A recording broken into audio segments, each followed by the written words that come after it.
안녕하십니까, 김도훈 평가사입니다. 오늘은 좋은 부동산 판단하는 방법에 대해서 설명드리려고 합니다. 첫 번째, 건물을 임차한다고 했을 때 우리가 반드시 확인하고 넘어가야 될 사항들이 있습니다. 제일 먼저 권리관계에 대한 판단을 해야 됩니다. 권리관계의 판단은 등기사항 증명서라고 하는 등기부를 통해서 판단을 해야 되고, 등기부에는 갑구와 을구가 이루어져 있는데요. 갑구에서는 해당 부동산의 소유관계에 대해서 설명을 하고 있습니다. 다음으로 을구에서는 소유권 외의 관계에 대해 설명을 하고 있는데, 우리가 요즘 많이 문제되는 전세 대출, 그 다음에 앞에 선순위 임차인, 이런 것들에 대한 사항들이 이 을구에 기재되어 있습니다. 따라서 내가 들어가는 부동산이 전세다 라고 하면 그 전세 금을 확보하기 위한 분석은 반드시 필요하겠죠. 만약 그냥 임대차 관계다, 월세로 그냥 넣을 거다 라고 한다고 하면 이러한 관계는 또 그렇게 중요도가 높지는 않을 것 같습니다.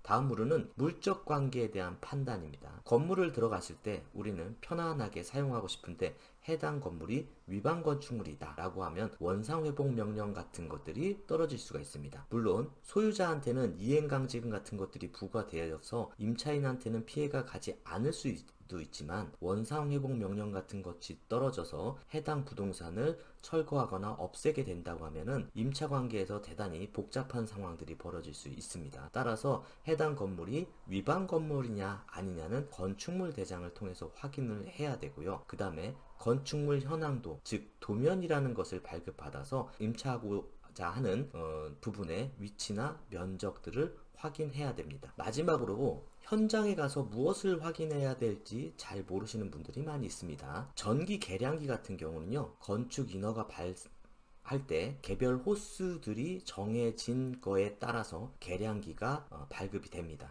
가스 계량기는 그런 거와 상관없이 신청을 하면 좀 추가로 증설이 가능한데, 전기 계량기는 건축할 때부터 발급을 받아서 설치를 하게 됩니다. 따라서 내가 304호인데 계량기에 304호라는 것이 없다 라고 하면은 304호는 어떠한 경우에든 이상하게 발급을 받은 상황이 될 수도 있고, 이는 건축물 현황도 상에 아니면 건축물 대장에 존재하지 않는 호수일 수도 있습니다. 그래서 반드시 외곽에 있는 전기 계량기의 호수와 내가 계약하려고 하는 호수가 맞는지 일치하는지에 대해서 판단하는 것이 필요합니다. 다음으로 주택 임차 시 필수 확인 사항에 대해서 설명을 드리도록 할게요. 앞서서 말씀드린 대로 기본 사항은 반드시 주택이든 상가든 확인을 해야 되는 사항이고요. 주택인 경우에는 계약자 명의를 반드시 더 꼼꼼하게 확인을 하셔야 됩니다. 일반적으로 대리인을 통해서 계약을 하는 경우가 있고, 대리인이 전세로 임차를 주고 월세로 주인한테 계약을 하는 그런 사건들이 종종 벌어지게 됩니다. 그래서 가장 먼저 실소유자가 누구인지, 나는 그 실소유자와 계약을 하고 있는지를 확인을 해야 됩니다. 이거는 등기부 상에 있는 명의인을 기준으로 계약자를 확인해야 되고, 뒤에 있는 주민등록번호의 6자리가 이제 등기부 상에 등록되어 있으니까 이 번호와 일치하는지를 확인해야 됩니다. 그 다음에 해당 건물이 여러 명의 지분권자와 같이 이루어져 있는 경우들도 있어요. 부부가 같이 공동 소유를 하는 경우가 있거나 가족이 같이 공동 소유를 하는 경우들이 있습니다. 그렇다고 하면 원칙적으로 해당 공동 소유자들이 모두 이름을 써서 등록을 해야 됩니다. 계약서를 차결을 해야 됩니다. 다음으로 전세든 월세든 돈이 거래가 되는 경우에는 이 등기부상의 명의인의 통장으로만 거래를 하셔야 됩니다. 그렇지 않고 부모님 소유인데 아들이 관리한다 라는 명목 안에 아들 통장으로 입금을 하시거나 이렇게 되면 나중에 소명하는데 대단히 문제가 발생할 수 있습니다. 그래서 제일 중요한 거, 등기부상의 명의인과 계약을 하는 거. 다음으로 등기부상의 명의인에 있는 통장으로만 모든 거래를 하셔야 됩니다. 현금으로 주고받고 하는 것도 있지만 그런 것들이 나중에는 또 소명이 불분명해서 분쟁이 발생되는 경우가 있습니다. 다음으로 월세 세입자라면은 크게 문제가 되지 않겠지만, 월세 중에서도 보증금이 많다라고 하면 또 문제가 되겠죠. 전세 세입자인 경우에는 반드시 선순위 담보대출 여부를 확인해야 됩니다. 그래서 내 앞에 선순위 대출이 얼마나 많이 잡혀 있는지, 내 보증금은 안전하게 회수가 가능한지 여부를 판단해야 되겠죠. 해당 부분들은 공인중개사 분께서 잘 설명을 해드릴 테니까 그래도 여러분들 추가적으로 앞에 선순위 담보대출 여부에 대해서 꼼꼼하게 확인을 해 보셔야 됩니다. 이거는 앞서 말씀드린 대로 등기사항 증명서, 즉 등기부의 을구에 기재되어 있는 사항들입니다. 다음으로 전입세대 열람 증명서를 발급받아서 내 호수에 다른 사람이 살고 있는지 아니면은 전세로 되어 있다고 하는 경우는 이 건물에 세입 들어서 있는 사람들에 대한 앞서 선순위로 전입세대 하신 분들에 대한 사항들을 확인하는 것도 필요합니다. 물론 월세라고 하면 크게 보증금의 규모에 따라 차이가 있겠지만은 크게 문제는 되지는 않을 것 같습니다. 하지만 전세로 들어간다고 하면 반드시 이 부분도 확인하셔야 될 사항입니다. 다음으로 불법 건축물 여부 확인이 필요하다고 말씀드렸죠. 앞서 말씀드린 대로 이거의 확인은 건축물 대상의 위반 건축물 여부도 판단하는 것도 있지만 건축물 대상의 층 구분을 보면 층에 6개 호가 7개 호가 있다 이렇게 기재가 되어 있습니다. 근데 현장을 가보니까 분명히 이 건물은 건축물 대장생 4개의 호가 등록되어 있는데 6개가 있다 라고 하면은 일부 건물은 쪼개기로 나누어져 있는 거다라고 이해하시면 됩니다. 요즘 신축들은 쪼개기 하는 거를 좀 더 못하도록 많이 제한을 하고 있는데 이전에 원룸이 붐이 이루었을 때는 이렇게 쪼개기 건물로 쪼개기로 해서 방수를 늘리는 작업들이 많이 있었습니다. 그래서 반드시 여러분들은 월세라고 하더라도 월세로 들어간다고 하더라도 건축물 대장의 층에 몇 호가 내가 들어가려고 하는 3층에 몇 호가 있는지 확인하고 현장 가봐서 몇 호가 있는지를 제대로 확인하고 나도 그 호 안에 있다라고 하면 안전한 거고 그렇지 않까 해당 층에 4개 호밖에 없는데 6개 호다 그런 경우에는 약간 뭔가 불안한 상황이다 그러면 그거에 대해서 다시 공인중개사분께 명확하게 설명을 요청하고 소유자한테 확인을 받는 식으로 해서 입주를 하시는 게 맞을 것 같습니다. 그 다음에 앞서 설명드린 대로 전기 계량기의 독립 여부도 매우 중요한 상황입니다. 분명히 나는 306호에 입주를 하기로 했는데 계량기 표시에 보니까 복도 뭐 이렇게 표시되어 있는 거 공용 부분 뭐 이렇게 표시되어 있거나 아니면은 104호 이렇게 표시되어 있는 경우들이 있습니다. 이게 실질적으로 1층에다가 근생을 여러 개 쪼개서 허가를 내고 그 계량기를 받은 다음에 그 계량기를 원룸 계량기로 전용하는 경우들이 있습니다.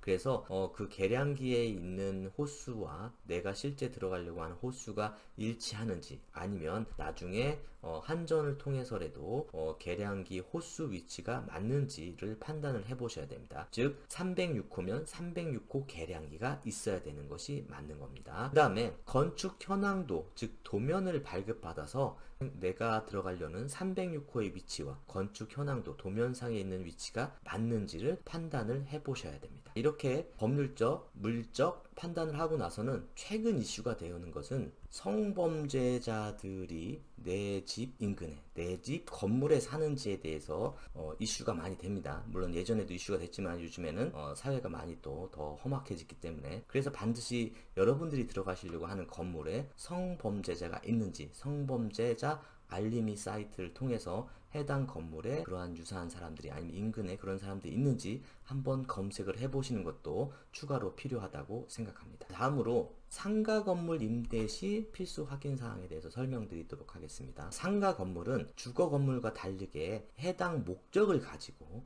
해당 건물을 내가 식당으로 쓸 건지 아니면 사무실로 쓸 건지 어떠한 다른 특정 용도를 가지고 임차를 하는 것이기 때문에 그 특정 용도에 맞는 목적으로 활용할 수 있는지 여부가 매우 중요한 사항입니다. 따라서 그러한 사항들은 토지와 관련되고 건물과 관련된 두 가지 부분으로 나뉘게 됩니다. 토지이용계획 확인서 상에서는 해당 지역의 해당 토지의 용도지역 및 이용 상황들에 대해서 어떠한 용도로 어떠한 것을 할 수 있는지에 대한 사항들이 증명되어 있습니다. 그래서 그 토지이용계획 확인서 상에서 판단하는 부분과 그 다음에 이거는 너무 좀 광범위한 부분이기 때문에 건축물 대장상에서 판단하는 부분으로 나눌 수가 있습니다. 건축물 대장상에 보면은 해당 후에 이전 용도가 아니면 기존 등록되어 있는 용도가 명시된 경우들이 있습니다. 만약 내가 공인중개사 사무실을 한다라고 하면 그 업종은 근린생활시설 내에만 위치할 수가 있습니다. 따라서 내가 들어가려고 하는 건물이 근린생활시설 되어 있는지 아니면 근린생활시설로 바꿀 수 있는지를 확인을 해 보셔야 되겠죠. 그래서 이거는 단순히 대장상만으로는 확인이 좀 불가능한 경우들도 있기 때문에 관공서 확인을 통해서 해당 들어가시려고 하는 호실에 이러이러한 업종을 내가 개설하려고 한다 라고 했을 때 그게 가능한 여부인지를 판단해 보시는 것이 반드시 필요합니다. 그리고 불법 건축물 여부 확인도 매우 중요한 사항입니다. 앞서 설명드린 것처럼 주택과 같이 이것도 위반 건축물인 경우에 건축물 대장상에 위반 건축물이라고 표시가 되어 있고요. 위반 사항에 대해서도 설명이 되어 있습니다. 그래서 만약 그런 위반 사항들이 간단한 처마나 뭐 이런 것들의 철거다라고 하면은 크게 문제가 되진 않겠죠. 철거하면 되는 거니까. 근데 구조적으로 뭔가 아니면은 위반 건축물을 뭐 복구하는데 돈이 많이 들어간다, 비용이 많이 들어간다 라고 하면은 다시 고민해 봐야 될 사항일 것 같습니다.